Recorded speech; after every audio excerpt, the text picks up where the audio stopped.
आसक्ति लौकिक वस्तु के अंदर हो जाती है। हम भी उस लौकिक के अंदर इतने डूब जाते हैं, उतर जाते हैं कि जिसकी वजह से हमारा जो मुख्य उद्देश्य है प्रभु को प्राप्त करने का, वो भूल जाते हैं। कई वर्ष निकल जाते हैं उस लौकिक के अंदर, तब जाके हड़बड़ाहट होती है। एक दिन अचानक कोई हिला देता है, वो अपन को बोले जाते हैं ना कि भाई वो अपने विवाह के दिन ठाकुर जी को अपन जब मंडप में उनको उठाते हैं तो बोलते हैं ना, तो जगो जगो, तो उस हिसाब से जगाने के लिए समझो कोई गुरुदेव, कोई वैष्णव या ठाकुर जी आए तब जाके जगते हैं। जड़ भरत जी तो अंतिम दशा में भी हिरण को याद करते करते उनका देह विलय हुआ। दूसरा जन्म हिरण का हुआ उनका, लेकिन प्रभु की कृपा कि उनको पिछले जन्म का सब याद, तीसरे जन्म में वो जड़ भरत जी बन गए। जड़ भरत जी बन के उन्होंने नक्की कर लिया कि इस जन्म में तो मैं प्रभु को प्राप्त करूंगा, इस जन्म में मैं अपने कान किसी को नहीं दूंगा, इस जन्म में मेरे आंख में किसी को नहीं दूंगा, मेरी जिह्वा में किसी को नहीं दूंगा, मेरे हाथ को किसी को दूंगा नहीं, मैं केवल प्रभु को ही प्राप्त करने की कोशिश करूंगा। और ये जो दृढ़ अटल रहा उनका जो ध्येय, और उसकी वजह से तीसरे जन्म में जाके उनको प्रभु की प्राप्ति हुई। वही बात श्री महाप्रभु जी अपने को समझा रहे हैं यहाँ पर कि आप भी वैष्णव, इस पुष्टि मार्ग के अंदर वैष्णव बन के हो। और जब आपने ब्रह्म समन का दान लिया तो उस समय आपने कई प्रतिज्ञाएं ली। उस ब्रह्म समन की दीक्षा के समय साक्षी के रूप में श्री यमुना जी, श्री महाप्रभु जी और ठाकुर जी, और आपने आज जीवन प्रभु मैं आपकी सेवा करूंगी और सेवा के अंदर मेरा घर, मेरे कुटुंबीजन, मेरी सकल इंद्रियां आपके सेवा में विनियोग करूंगे, ऐसा प्रतिज्ञा ली। और अंत में कहा कि हे कृष्ण मैं आपका हूं, हे कृष्ण मैं आपका हूं, हे कृष्ण मैं आपका हूं। लेकिन वो प्रतिज्ञाओं की पूर्ति हमने कहां तक और कितनी करी है?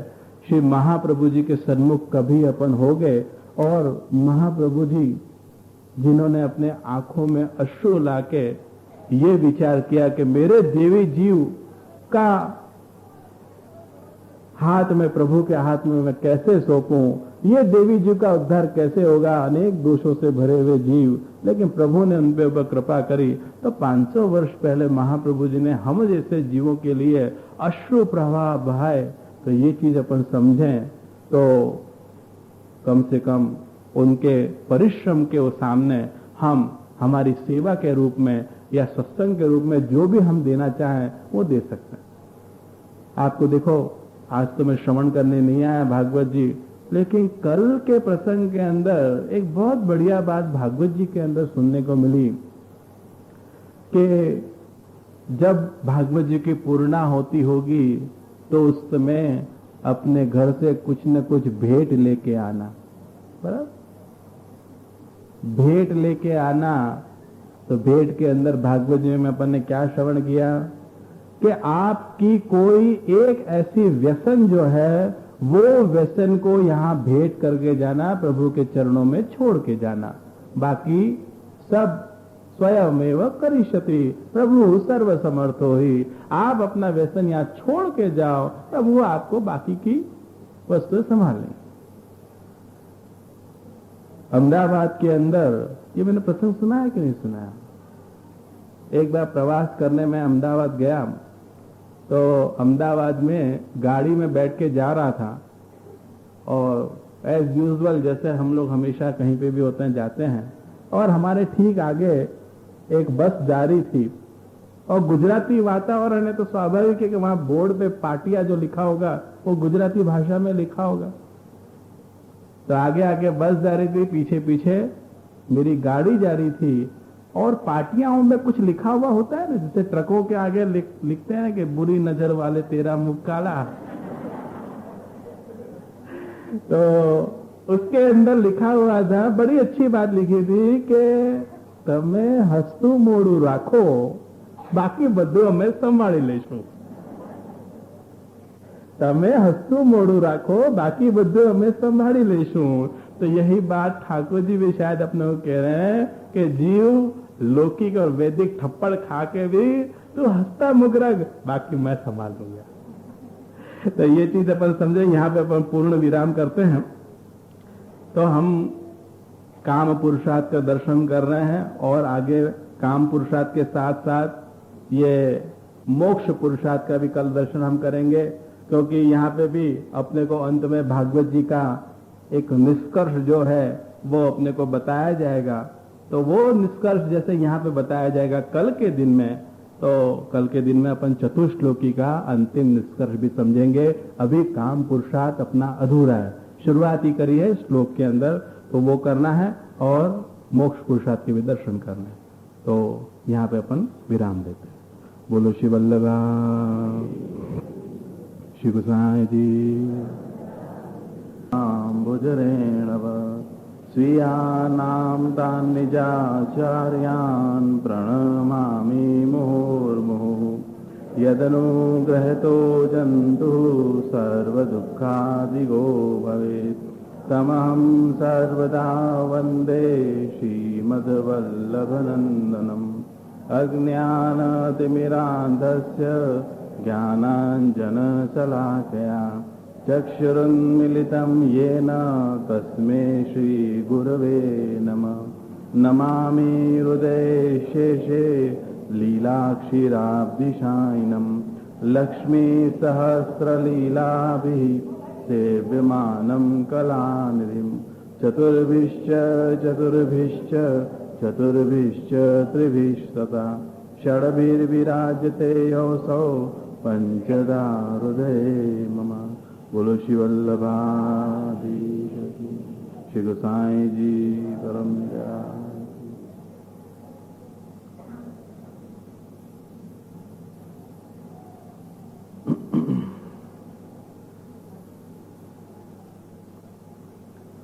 सर्वदा सर्वभावेन भजनीयो व्रजाधिपः स्वस्यायमेव धर्मो हि नान्यः क्वापि कदाचन। एवं सदाश्मकर्तव्यं स्वयमेव करिष्यति। प्रभुः सर्वसमर्थो हि ततो निश्चिन्ततां व्रजेत्। यदि श्रीगोकुलाधीशो धृत सर्वात्मना हृदि ततः किम् अपरं ब्रूहि लौकिके वैदिकेरपि। अतः सर्वात्मना शश्वत् गोकुलेश्वर पादयोः स्मरणं भजनं चापि न त्याज्यमिति मे मति। बोलो श्री वल्लभाधीश जी श्री गोसाई जी परम दयाल की।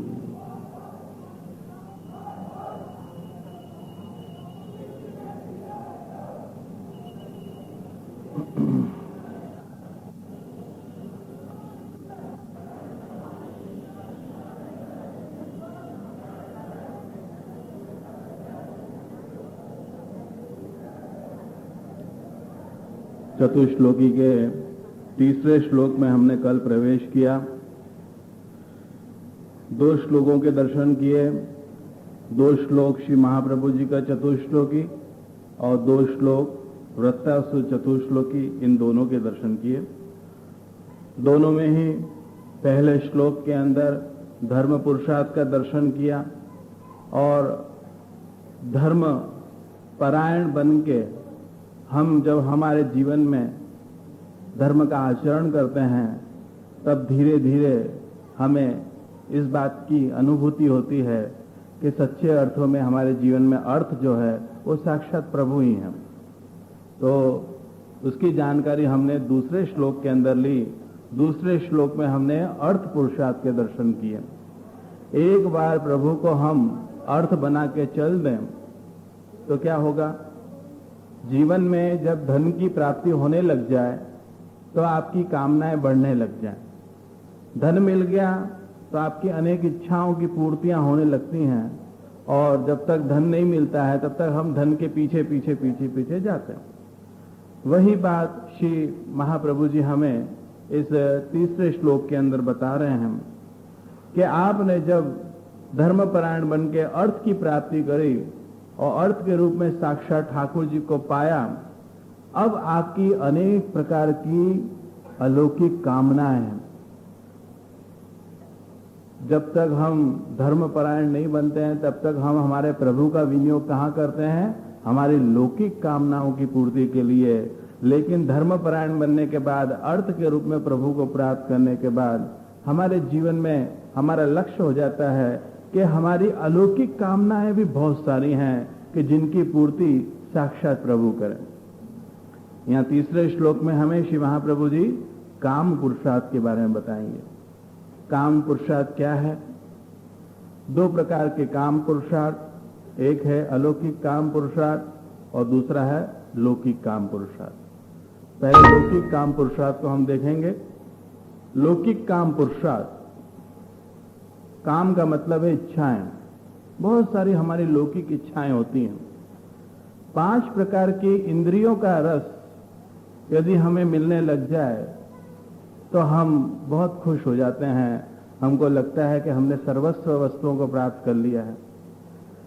आंखों का विषय रस रूप होता है, कान का विषय रस शब्द होता है, नाक का विषय रस गंध होता है, जीभ का विषय रस स्वाद होता है और हाथ का विषय रस स्पर्श होता है।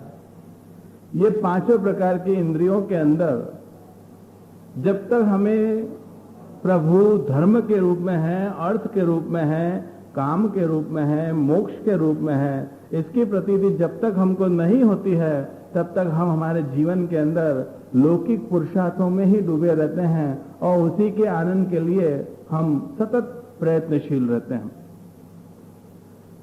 जीवन में यदि हमारे लौकिक पुरुषार्थ ही बढ़ जाए तो इससे हमारे जीवन में पतन की स्थिति आ जाएगी। हम सर्वथा प्रभु से विमुख हो जाएंगे, हम प्रभु को भूल जाएंगे, अर्थात हमें कभी भी जगदीश याद नहीं आएगा। आपको मैं 5 इंद्रियों में से एक इंद्रिय जिह्वा का अपन दृष्टांत लें। जिह्वा, हमारी जो जिह्वा है वो 2 प्रकार का काम करती है। एक सतत बोल बोल करती रहती है ना, बोलती है ना। कई समाज में ऐसे लोग हैं, सुबह जब से जगेंगे तब से कुछ न कुछ ठिन-ठिनाठन बोल बोल चालू ही है। कुछ न कुछ बोलना ही है। शांत तो वो बैठ ही नहीं सकते हैं और रात को भी सोते सोते बड़बड़ाहट में सोते हैं और कभी कभी आधी रात को भी गहरी में भी थोड़ा सा हल्ला करते हैं। शायद आपके पति या आपकी पत्नियां रात को बोलती हैं नाक से,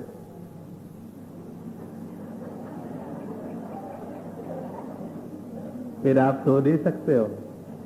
बहुत जोर जोर से बोल बोल शुरू हो जाए उनकी और बहुत सारे लंबे लय के साथ और सुर के साथ तालबद्ध वो सब शुरू हो जाए तो आपको आखिर उनको रोकना पड़ता है। अरे कम से कम दिन भर बोलती है, रात को तो कम से कम शांति से सो जा। तो जिह्वा जो है 2 कार्य करती है। सारे दिन बोल बोल करती है और सारे दिन जब बोल बोल करते करते जब थक जाए तब खा खा करती है। खाती फिर थक जाए तो फिर वापस बोल बोल शुरू हो जाती है। अर्थात हमारी जो जिह्वा है वो कभी भी शांत बैठती ही नहीं है। फिर वो अपने घर में हो, चाहे वो हवेली में दर्शन करने गए हों, चाहे नाथ द्वारा की धक्कम धुक्की में गए हों, चाहे व्रज के अंदर यमुना जी के दर्शन कर रहे हों और चाहे तो आप कथा मंडप में बैठे हों, फिर भी आप बोल बोल करते हो। अभी आप बोलोगे कि हम तो बोल बोल कहाँ कर रहे हैं, हम तो चुपचाप बैठे हुए हैं, बोल बोल कहाँ है। एक अच्छे बालक की तरह हम कितने शांत होके हम तो जिह्वा हमारी चल ही नहीं रही है। आप बोल रहे हो, हम नहीं बोल रहे हैं। आप बोल रहे हो, हम नहीं बोल रहे हैं। हम तो सिर्फ सुन रहे हैं, श्रवण कर रहे हैं। लेकिन मैं कहूंगा कि नहीं, जैसे मैं बोल रहा हूं वैसे असल में आप भी अंदर ही अंदर बोल रहे हो। कैसे बोल रहे हो? देखो, श्रवण करते करते अभी देखो 7वें दिन की संध्या के आपने भागवत जी का श्रवण किया और आज चतुश्लोकी के 7वें दिन की संध्या का दर्शन आप कर रहे हो और इन 7 दिनों के अंदर कई नए अनुभव हुए होंगे और अब 8वें दिन से कल से आपको अपने ये सारे कथाओं के क्रम बंद करके अपने लौकिक कार्य के लिए चिंतित होना शुरू हो जाना है। कल से आपके लौकिक कार्य शुरू। तो अभी से ही वो विचारधारा शुरू हो जाती है कि कल से मुझे यथावत जो मैं 8 दिन पहले जो कार्य मैंने छोड़े थे वो सारे के सारे काम पेंडिंग है अभी 7 दिन में, वो मुझे करना है। और सबसे अंत में मैं आया हूं बोलने के लिए। जब तक भागवत जी का श्रवण कर रहे थे तब तक तो ठीक था, लेकिन जब अब अंत में जब मैं आया हूं तो मेरे संग संग आपकी विचारधारा भी ज्यादा बढ़ गई। अब विचारधारा बढ़ गई तो श्रवण करते करते आप क्या कर रहे हो, आपके मन से बोल रहे हो, तो बोल रहे हो ना अंदर ही अंदर। मैं नहीं समझता हूं कि हर वैष्णव यहाँ पे जो बैठा हुआ है वो बड़े ध्यान से कान लगा के इसको श्रवण कर रहा है, या 1.5-2 घंटे तक तो श्रवण करेगा, बड़े ध्यान से करेगा और जरा भी वो बोलेगा नहीं, ऐसी बात नहीं है। 11 बजते ही आप बार बार घड़ियां देखोगे और विचार करने लगोगे कि जे बंद करें तो हम हमारे घर जाएं। तो जिह्वा जो है सतत बोल बोल करती है। महाप्रभु जी कहते हैं यहाँ पर कि जिह्वा जैसे बोल बोल का कार्य करती है, उसी तरह खाने पीने का जो है जिह्वा का कार्य जो है, लौकिक खाने के पीछे हम बहुत ज्यादा दौड़ते हैं। कई बार यह अनुभव किया है पुष्टि मार्ग के अंदर कि वचनामृत में इतनी ज्यादा संख्या नहीं बैठती है, लेकिन प्रसाद के अंदर ज्यादा संख्या बैठती है। आप देख लो, यदि मंडल वालों ने प्रसाद की व्यवस्था करी होती तो आज की जो संख्या अपन जो श्रवण करने वाले हैं उनसे ज्यादा उनके अधरामत के पीछे दौड़ने की कोशिश करते। तो हमारी जिह्वा जो है वो खाने के पीछे भी बहुत दौड़ती है। और इसमें ये बात बताई गई कि अतिशय राज वैभव वाले जो प्रसाद आप ज्यादा ग्रहण करो, अतिशय मिष्टान और अतिशय महंगे भोजन आप करने लगो तो हमारे शरीर में धीरे धीरे आलस्य चढ़ेगा, और आलस्य चढ़ने से हमारी जो जीव की जो गति है, यानी कि उसका जो स्वभाव है वो अतिशय ज्यादा तामसी जीव बन जाएगा। इसलिए हमें हमारे जीवन के अंदर जिह्वा पे भी नियंत्रण करना है और हमारे खान पान पे भी नियंत्रण करना है। ये बहुत जरूरी है। आप देखो, जब कभी ताव आ जाए तो जीभ हमारी कड़वी हो जाती है, कड़वी हो जाती है, कुछ भी खाना अच्छा नहीं लगता है, और हम डॉक्टर के पास जाते हैं और डॉक्टर से कहते हैं कि अरे भाई डॉक्टर साहब, मेरी जीभ बहुत कड़वी हो गई है, ये कड़वाहट मेरी निकल जाए जीभ की, ऐसी कोई दवा आप दो ना मुझे। तो डॉक्टर क्या कहेगा? डॉक्टर कहेगा कि अरे भाई, जीभ जो कड़वी हो गई है उसको दूर करने की कोई दवा नहीं है। हाँ, तेरा जो ताव है उसको मैं उतार दूं, तेरा ताव उतर गया तो धीरे धीरे ये कड़वाहट भी हट जाएगी, बाकी जीभ की कड़वाहट को दूर करने की कोई दवा मेरे पास नहीं है। उसी तरह हमारे जीवन के अंदर जब बहुत ज्यादा दुख आ पड़ते हैं, तो ये कब दुख आ पड़ते हैं? जब अतिशय हम लौकिक इंद्रियों में डूबे, लौकिक काम इंद्रियों के अंदर हम डूबे, उससे क्या होगा कि धीरे धीरे हमारे जीवन में दुख की उत्पत्ति होगी। दुख की उत्पत्ति होगी तो हम दौड़ते हुए प्रभु के पास पहुंच जाएंगे और प्रभु से कहेंगे कि प्रभु, ये सारे दुख क्यों हैं मेरे जीवन के अंदर? प्रभु, ये सारे मेरे दुख हट जाए तो मेरा जीवन कितना सुंदर हो जाए। लेकिन लौकिक कामनाएं हैं, लौकिक इंद्रियों के पीछे जो हम पागल बन के जीते हैं जीवन के अंदर, उसको नियंत्रण करने की कोशिश, उसको संयमित बनाने की कोशिश जो हमको करनी चाहिए वो नहीं करते हैं। अर्थात जैसे ताव आ जाए तो हम ये चाहते हैं कि हमको ताव की कोई चिंता नहीं है, हमको तो चिंता है केवल हमारी जीभ कड़वी हो गई है। उसी तरह ताव भले रहे पर हमारी जीभ कड़वी नहीं रहनी चाहिए। हमको खान पान में बड़ा आनंद से खान पान रहना चाहिए। ताव भले बढ़ता है तो बढ़े, घटता है तो घटे, इसकी कोई चिंता नहीं है। उसी तरह हमारी जो लौकिक कामना है, वो एक जीव क्या चाहता है कि लौकिक कामनाओं में ये जो दुख हैं वो दुख हट जाए, जैसे कड़वाहट हट जाए वैसे ही दुख हट जाए, ताव भले रहे। उसी तरह ये जो लौकिक कामना है, लौकिक इंद्रियों का जो सुख है, वो सुख हमको हमेशा से सतत मिलता रहे, पर हमको उससे निकलता हुआ जो दुख है, वो दुख हमको कभी नहीं मिले। अब ये दोनों कॉम्बिनेशन कभी नहीं बैठ सकता है। आप अपने जीवन में लौकिक काम की पूर्ति भी करते जाओ और साथ साथ में आप चाहोगे केवल सुखी सुख मिले और दुख की अनुभूति आपको जरा भी नहीं हो, तो ये तो चीज गलत है। क्योंकि लौकिक काम पूर्ति जो अपन करते हैं उससे निश्चित रूप से एक व्यक्ति दुखी होने ही वाला है। तो इस चीज को हम समझें तो लौकिक कामना, लौकिक काम पुरुषार्थ, दो प्रकार के विचार हैं इसके अंदर। एक विचार यह है कि आप असंयमित बन जाओ। एक विचारधारा यह कहती है कि आपकी जो लौकिक कामना है, लौकिक इच्छा है, इंद्रियों का जो सुख है, वो सब के सब सुख इतना लो, इतना लो, इतना लो कि एक दिन अपचा हो जाएगा, तो अपने आप ये सब चीजें छूट जाएंगी। इतना संतोष हो जाए, इतना संतोष हो जाए उन इंद्रियों के सुख से कि उससे फिर अपने को उस चीज की इच्छा ही नहीं होगी। कभी भी हमारी आंखें रूप को देखने के लिए ललायत नहीं होगी, हमारी कान कभी भी उन शब्दों को सुनने के लिए ललायत नहीं होंगे, हमारी नाक कभी भी उन गंधों के पीछे ललक नहीं होगी, या हमारी जिह्वा उसके पीछे दौड़ेगी नहीं, या हमारे हाथ जो है वो स्पर्श के लिए दौड़ेंगे नहीं। लेकिन तब तक तो इतनी देर हो चुकी होगी कि हमारे पीछे कोई भगवत नाम लेना शुरू कर देगा।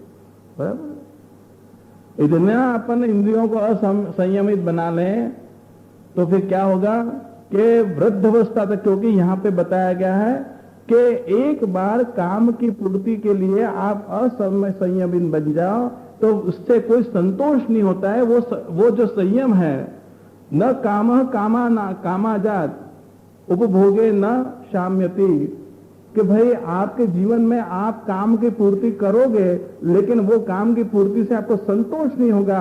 अंत तो गत्वा, वृद्ध अवस्था तो ये कामनाएं चलती रहेंगी, तो ये काम की पूर्ति में संतोष कभी नहीं होगा। इसलिए ये जो असंयमित जीवन की बात जो कही जा रही है, वो यहां पे महाप्रभु जी को स्वीकार नहीं है। महाप्रभु जी कह रहे वैष्णवराज, आपको अपनी सकल इंद्रियों के सुख के पीछे आपको अपने जीवन में संयमित जीवन जीना पड़ेगा। और वो कब से? जब से आपको बोध हो जाए, जल्द से जल्द आप अपने जीवन में संयमित जीवन जीना शुरू कर दो। उदाहरण के रूप में, यदि आपने छोटी उम्र से आपने अपना जीवन संयमित बना दिया, तो वृद्धावस्था में आप बड़े ही जीवन में संयमित रहोगे। क्योंकि यह आदत है ना, आदतों को बदलना, प्रकृतियों को बदलना इतना आसान नहीं है। उसको बदलने के लिए थोड़ा वक्त चाहिए, थोड़ा समय चाहिए। आप देख लो, कभी कोई व्यक्ति बीमार हो जाए और उसको शरीर में अतिशय पेन होता हो, तो पेन के लिए भी पेन किलर की दवाएं होती हैं। लेकिन पेन किलर की दवा खाते ही कोई अपने को आराम नहीं मिल जाता है, उसको भी काफी वक्त लगता है। पेन किलर को भी पेन को दबाने के लिए काफी वक्त लगता है। तो विचार करो कि संयमित जीवन आज हम हमारे जीवन में आदत बनाएंगे तो हमको वृद्धावस्था में भी वो हमारा जीवन व्यवस्थित रहेगा। और यदि हमने हमारे जीवन में अभी से अव्यवस्थित हमने हमारा जीवन बना दिया, कोई संयम नहीं रखा, तो उससे क्या होगा? वृद्धावस्था के अंदर भी उन सकल इंद्रियों के अंदर तृप्तियां जो हैं वो पूर्ण नहीं होंगी, तृप्त नहीं होंगी। और वृद्धावस्था में भी, जैसे उदाहरण के रूप में मैंने कहा ना, जिह्वा को खा का बहुत शौक है। कई स्थितियां ऐसी हैं, वृद्धावस्था समझो हम पहुंच गए, हम समझ लो कि 60-70 वर्ष के हो गए हैं, घर के अंदर बेटे बहू हैं, पोता पोती हैं, जमाई भी हैं, सभी हैं। और उस वृद्धावस्था के अंदर आपको खाने का बहुत ज्यादा शौक पहले से रहा है और आपने नियंत्रण नहीं किया, तो वृद्धावस्था के अंदर आपको बना के देगा कौन? कौन बना के देगा आपको? उस समय आपको खाने की तो ललक रहेगी, लेकिन हाथ में इतनी शक्ति नहीं रहेगी कि आप उसको बना सको। और नई आई हुई जो बहू है और बेटे हैं, वो अपनी परिस्थिति को समझ नहीं पाएंगे, अपने भावों को नहीं समझ पाएंगे, अपनी इच्छाओं को नहीं समझ पाएंगे। और फिर बिना मन के, बिना इच्छा के, मुंह बिगाड़ते हुए बनाएंगे तो सही, लेकिन बड़बड़ भी करते जाएंगे कि देखो अंतिम दशा आ गई है, वृद्धावस्था आ गई है, लेकिन अभी तक चस्का गया नहीं है खाने का। बाहर का कोई व्यक्ति आके अपने को कोई कटाक्ष मार जाए तो वो सहन हो जाता है, क्योंकि घर के अंदर अपन घुस जाते हैं, संतोष का अनुभव हो जाता है? लेकिन घर के अंदर ही घर के लोग यदि इस तरह से कटाक्ष मारने लग जाएं कि अभी भी इनकी इच्छाएं तृप्ति नहीं हुई है, इनको संतोष नहीं हुआ है, तो फिर वो जो है अपने हृदय को भेद जाएगी और फिर जिंदगी भर हम कराहते रहेंगे। वो जो शब्दों के जो बाण लगते हैं ना, वो वृद्धावस्था के अंदर सहन नहीं होता है। इसलिए जीवन के अंदर इन पांचों इंद्रियों के अंदर हम अपने को संयमित बनाने की कोशिश करें। शायद ये आपको हास्यास्पद बात लगेगी, लेकिन बात बड़ी गंभीर है। ये वृद्धावस्था में ही समझ सकता है कि व्यक्ति कि वृद्धावस्था में कैसी स्थिति होती है। क्यों? क्योंकि बचपन से लेके जवानी से लेके अधेड़ तक की स्थिति उसकी वो उन सब चीजों के अंदर डूबा हुआ होता है, लेकिन उसके बाद वृद्धावस्था के अंदर वो चीज असहनीय हो जाती है। तो लौकिक काम पुरुषार्थ आदत कैसे बिगड़ती है? किसी गांव के व्यक्ति को आप यहां पे ले आओ, गांव का व्यक्ति केवल रोटी शाक खा के संतोष करने वाला है, मुंबई जैसे शहर में पहुंच गया, कोई सगे संबंधी वहां पे हैं, अब उसने कहा कि अरे भाई चलो मैं आज आपको मुंबई के दर्शन कराता हूं, हैं मुंबई के रोज दर्शन कराने के लिए ले गए। एक दिन आपने राजस्थानी खाना खिला दिया, दूसरे दिन उसको पंजाबी खाना खिला दिया, तीसरे दिन उसको चाइनीज खाना खिला दिया, चौथे दिन उसको मैक्सिकन खाना खिला दिया, पांचवें दिन उसको सी फूड खिला दिया, कुछ ऐसी स्पेशल आइटम हैं, और छठे दिन आपने कहा कि चलो मुंबई के हम आपको पाव भाजी फर्स्ट क्लास खिलाते हैं, रेगड़ी के ऊपर ले जाके वहां पे आपने पाव भाजी खिला दी उसको। सातवें दिन आप यदि उसको खाने के लिए ले नहीं जाओगे तो सातवें दिन सामने से आके कहेगा कि आज मुझे कौन सी वैरायटी वाला खाना खिलाने वाले हो। अब वो शाक भाजी उसको पसंद नहीं आएगी, उसको तो बस वो Mexican food, sea food, Chinese food, यही सब चीजें याद आएंगी। आदत आपने बिगाड़ दी उसकी, आदत आपने उसकी जीवन में बिगाड़ दी, और जीवन में आदत बिगड़ गई तो वो शाक भाजी खाना और रोटी खाना उसको पसंद नहीं आएगा। वही बात अपने जीवन में भी लागू होती है। जैसी आदत हम हमारे जीवन में बनाएंगे वही आदत आपको व्यसन दशा तक ले जाएगी। आज आपकी जो आदत है उस आदत को यदि संयमित रहा तो ठीक है, और असंयमित रहा तो उसकी आपको व्यसन लग जाएगी, और व्यसन फिर आप चाहोगे भी ना उस चीज को हम छोड़ दें तो व्यसन कभी भी जिंदगी में छूटेगा नहीं। तो ये ऐसा लौकिक काम पुरुषार्थ है। लेकिन एक भगवतीय वैष्णव के जीवन में इन लौकिक काम पुरुषार्थों की आवश्यकता नहीं है। क्यों? क्योंकि लौकिक काम पुरुषार्थ से पर होके एक भगवतीय अपने जीवन में जीवन यापन करता है। उसके जीवन में लौकिक वस्तुओं को वो तुच्छ मानता है और प्रभु को वो सर्वे सर्वा मानता है। जिस तरह से लौकिक कामनाएं हैं उसी तरह हमारे जीवन में अलौकिक कामनाएं भी हैं। एक परम भगवतीय वैष्णव से आप यदि पूछोगे उसके जीवन में कि तेरी कौन सी लौकिक अलौकिक कामना है, तो आपको कई प्रकार की अलौकिक कामनाएं बताएगा। जैसे जब तक वो लौकिक में जी रहा है तब तक लौकिक कामना है, लेकिन जैसे ही वो अलौकिक के अंदर पदार्पण हो गया उसके जीवन में एकदम से एक परिवर्तन आएगा, एक चेंज आएगा। ऐसा जीवन परिवर्तन होगा कि वो सारा का सारा लौकिक काम की जगह वो अलौकिक काम पुरुषार्थ के पीछे पीछे दौड़ेगा। लोग अलौकिक काम पुरुषार्थ उस भगवती के जीवन में क्या हो जाएगा? उसके जीवन में हो जाएगा कि मैं आंखों के द्वारा मैं प्रभु के सुंदर सुंदर स्वरूप के दर्शन करूं। क्यों? क्योंकि प्रभु की जो स्वरूप की जो छवि है इस पुष्टि मार्ग के अंदर रोज के रोज नित्य नूतन नई नई छवि है। मंगला में कोई छवि हम देखेंगे तो श्रृंगार में कुछ, राजभोग में कुछ, तो शयन में कुछ, तो संध्या आरती में कुछ, तो उत्थापन में कुछ। उसी तरह ऋतुओं के हिसाब से आप देखो तो वसंत ऋतु में अलग ही छटा ठाकुर जी की होगी, ग्रीष्म ऋतु में अलग छटा होगी, वर्षा काल में अलग होगी, शीत काल में अलग होगी, हेमंत ऋतु में अलग होगी, शिशिर ऋतु में अलग होगी, शरद ऋतु में अलग होगी। अलग अलग ऋतुओं के अंदर अलग अलग प्रकार से ठाकुर जी आपको दर्शन देते हैं।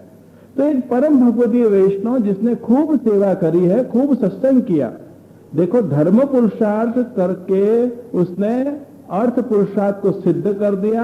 अब उसके जीवन में काम पुरुषार्थ की तैयारी है, और वो परम भगवतीय वैष्णव धर्माचरण कैसा कर रहा है।